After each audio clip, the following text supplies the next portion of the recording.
There's not one, but at least two chief executives of JSE-listed companies that grew up in caravan parks. Can you name them? Well, one of them, Steve Boyson, the former chief executive of ABSA, who's gone on to do, amongst other things, continue to chair JSE companies. The other is the founder of Anchor Capital, Peter Armitage. We're going to talk to him about investing and what it's taught him about starting his own business, and where he sees value in the market, if in fact he sees value in Anchor Capital, which, as an investment professional of many years standing, I wonder if he does.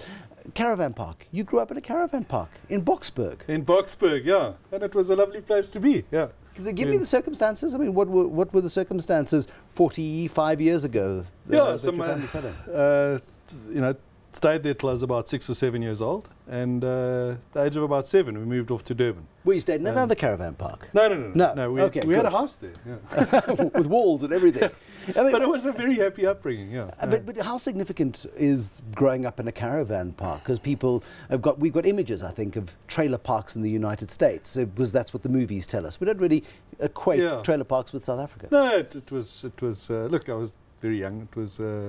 It wasn't a big deal. We had a very happy time there, and moved from there. Yeah. Is it at all influence the way you think? Look, I think in my upbringing, I had a very happy and a very happy family upbringing. We didn't have a lot of money. I had to make do with things that, and in fact, with my kids now, you kind of got to put things in context a little. But I think as you move through, I think you place more of a premium on money. You look after it a bit more carefully, and I guess maybe you appreciate what you've got a little more. Did you have to pay for your own education?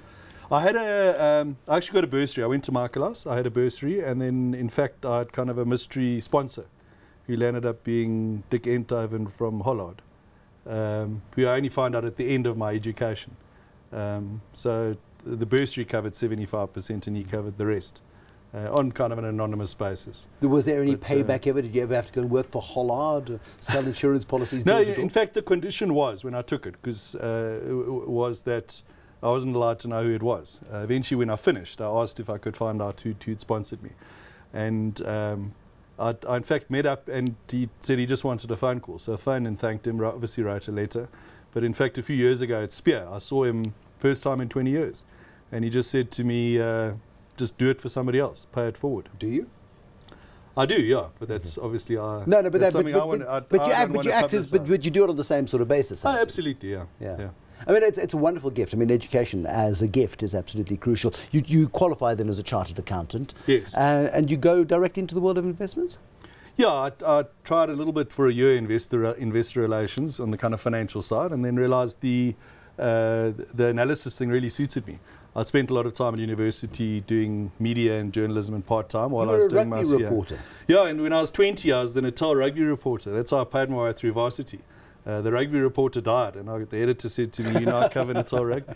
So when Natal won the Currie Cup in 1990, I was the little 20-year-old sitting with the big, burly Blue Bulls rugby reporters, and had to go off and write all the stories. But crucial training, though, because so many analysts, I mean, analyst reports, bless them, those that we get to see often are quite dry and dull and struggle to get to the point. Rugby reporting kind of gave you a skill of telling a story properly. Yeah, in a strange way, it was the best training I've ever had. There was no internet then. The Sunday Times, you had to phone the story through for the Sunday paper at 5 o'clock as the whistle blew. So when you were watching the game, you had to construct the story. And I often think of it when I'm interviewing a CEO in my capacity as an analyst or a fund manager. When I walk out of his office, I've already written the story. The average CA who gets to the desk who hasn't had that experience, it's kind of fingers frozen. And in fact, in training young analysts and guys writing reports, the biggest thing has been the English, not the maths, because they've all got the maths and can do the spreadsheets. Yeah, but that's the crucial part of it. You go and you work in investment analysis for a long time. You describe your worst ever career move as going to Merrill Lynch. Why was that so awful? Well, not specifically Merrill Lynch, but Deutsche Bank gave me an opportunity. It was Ivor Jones Roy at the time. I worked there for 4 years and got to the top of the analyst game pretty quickly. And then I basically just moved for money. The people at Ivor Jones Roy Deutsche Bank have been fantastic to me. My old boss, Murray Winkler, I mean, they'd given me incredible opportunities, been very supportive. And then a big check lured me. And I always tell the story to the young guys who start working for me. Because you're a cheapskate, you don't pay very well, or because there's a bigger theme to it? Maybe a bit of each. Our business is still young. But at the end of the day, if ever you move just for money, the more you're in business, you learn it's about people. It's about association with the right people and keeping that quality. And in fact, if I just spent 12 years at Deutsche Bank instead of Deutsche Bank and Merrill Lynch and then Nedbank, I would have been much better off after 12 years. And but I guess, one makes those decisions. And Tim Berners-Lee invents this thing called the World Wide Web, and suddenly you get this bright idea that people are going to sit at their computers at home and look at animals at waterholes. And it was a bright idea. And you had huge amounts of traffic. Yeah. Except 2000 happened and the dot-com bubble burst and Africam cost you a lot of money. I mean, that was the most fun I ever had in my life. I went off to Brazil to put cameras on garden lion, tamarin monkeys and polar bears in Canada. But it wasn't just the dot-com crash. It was also, back then, trying to monetize it was almost impossible. I remember when I left as an analyst, the 3 years I spent out of the market, Bill Lynch, who was the CEO of Imperial, he said to me in his wonderful Irish accent, "Peter, you've been very supportive to me and I'll support your new venture." Then I went to him with a computer screen with a picture on, refreshing every 30 seconds. I don't think he'd ever had a computer. Yeah. And he said to me, "Peter, I said I'd support you, but this is madness." So it was very difficult. You were pioneers. So we were starting to get a bit of traction. In fact, our business had the same income statement as Mark Shuttleworth's business, because I'd looked at it on behalf of Jonathan Baer. 19 million rand turnover, 1 million rand loss. Merrill Lynch wanted to list us for $250 million. We were, in fact, in the second stage of the prospectus. I'm not sure if we would have pulled it off. It all sounds kind of fanciful. Yeah. And, Shuttleworth sold that business for $550 million. But then, as you know, the NASDAQ went from 5,000 to 1,000 in a matter of weeks. Yeah. Every corporate financier in town was courting me and dining me. From one day to the next, I never spoke to any of them ever again. Never returned phone call. It was over. The game was over. So I kind of put my tail between my legs, went back into being an analyst. But, that's what I've always been good at and always excelled at. It seems to have been the fallback. Yeah, sure. Yeah. But my passion is the market. I was still operating in the market while doing that. But it's, I think you can see there's been the analyst, fund manager, market guy, and the entrepreneur. Yeah. And it's about finding the right combination. But then you went to Nedbank for a bit, you went to Investec. No, I was in Investec for 7 years. Yeah. And then when did the idea bite that you looked at the likes of Coronation, no doubt, and the other asset managers, and you thought, the market can do with this. It's another standalone asset manager. Yeah, I think, when I tried to be an entrepreneur in something where I was a pioneer and really not my world, and I was always going to come back and do that with what I was good at and what my experience was. So I'd kind of planned to stay at Investec for 5 years. Inevitably, those big organizations, and it was a great place to work. Kind of keep you. After I resigned, I still stayed for a year. Yeah. I wasn't allowed to tell anybody I'd resigned. So they kind of string you on for a while. But, I had a great boss there, great place to work. Then we started off and kicked off our own business. And we've had a lot of luck and good timing on our side, and it's worked very well. 5.5 billion rand under management. We're actually up to 11 billion. 11. Yeah. So the listing, when you listed, it was about 5.5 billion. Yeah, that's right. So that the listing has raised your profile? To double assets under management? Yeah, phenomenal. We wouldn't have dreamed. It takes a long time to establish an asset management brand. We wouldn't have dreamed within 5 years to have kind of phone-ins. After the listing, literally every day we have people phoning or emailing our business saying, "How do I invest? I want to put money in." So great from a profile point of view.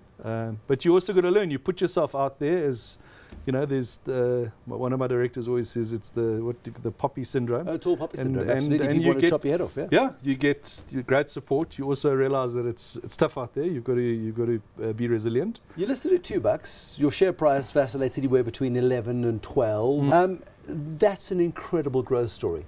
Wearing your analyst hat, you look at this. Can I plead the fifth? No, but like the guys at Coronation, you talk to the guys at Coronation, you say to them, "Why is Coronation not held in your funds? You as staff at Coronation are super rich because of the stake you've got in Coronation, 20% amongst staff. Yet your investors in your funds haven't benefited from that." And they go, "Well, it's always been too expensive." Yeah. Well, in fact, there wasn't shares to go around. So when we listed, it wasn't in our funds. We then did a capital raising at 6.20 rand. We then kind of made a decision that the fund managers would be allowed to put 2% in their funds. So treats it like any other small cap. So from 6.20 to 11, our unit holders have benefited a lot, but we've trimmed it back to kind of a 2% weighting. So if anything, our funds have been a seller of the share as it's gone up from 6 rand to 11 rand. Are you concerned at all that you got the timing wrong again, considering that the JSE is sitting at record levels, European markets are looking robust, US markets in record territory, real concerns about the stability of the global economy, and depending on who you read, we're headed for another crash, if not immediately, certainly not in the too far distant future? Yes, I think, Bruce, all of that is quite real on the one side. You know, on the other side, I can paint a much more kind of sane and moderated argument. But from a business point of view, we're already well past having got the timing wrong. You know, so it's one of the reasons, to be honest, if you look back in December, the share price had run hard and we raised another 250 million rand. So we've now got 300 million rand on our balance sheet from a business that made 5 million rand a year earlier. And that's getting the timing right. Yeah, from a listing perspective. And even if the market comes down, you know, with that capital, the opportunities will be immense. Yeah. From a shareholder point of view, we obviously also embarking on various ventures to make our business less volatile than the equity market going forward, and we'll announce some of those things over the course of the next few months. But probably more important that our investors, because ultimately our business, nothing happens if you haven't got investors. We want to look after them, and we've got various products other than just straight long only equity. But at the same time, you know, we believe very firmly in you know, taking a 5-year view when you invest. And if you buy Aspen shares today at 400 rand, yes, there's a risk in a year's time they might be 300 rand. But I'm pretty confident that in 5 years' time they're going to be between 800 rand and 1,000 rand. Yeah. And if you've got into them at 400 rand, it doesn't really matter as long as you're not intending to pull your money out in a year's time. So, I mean, that negative view of the market, people have had that for the last 3 or 4 years, but that's the point. And lost 80% upside. And momentum has carried this market for as long as it has. Money has been cheap and is likely to continue to remain cheap. The world economy isn't fit enough to be unleashed just yet. Well, our biggest issue is we take a lot of people's money offshore. We run with Old Mutual and Sanlam. We run funds and segregated portfolios offshore. And the biggest issue is guys say, I want to be a bit more conservative. So what do you put in other than equities? And, you know, Barack Obama will lend you money at 1.5%. Angela Merkel, you have to pay her to lend her money. So the options, and that's what's keeping the equity market fairly buoyant. But I think what you shouldn't forget is the equity market hasn't actually been that buoyant. You know, the MSCI World was up 4% last year. It's up 2% this year. So it's recovered, but is kind of vacillating in a band at the moment. We must leave it there. What a lovely discussion. Thanks, Peter Armitage. Peter Armitage, the Anchor Capital founder, the guy who's been in the asset management industry in various entrepreneurial ventures in the last 20 years. Thank you for watching. I hope you enjoyed it. There'll be more tonight, tomorrow. Till then, good night and goodbye.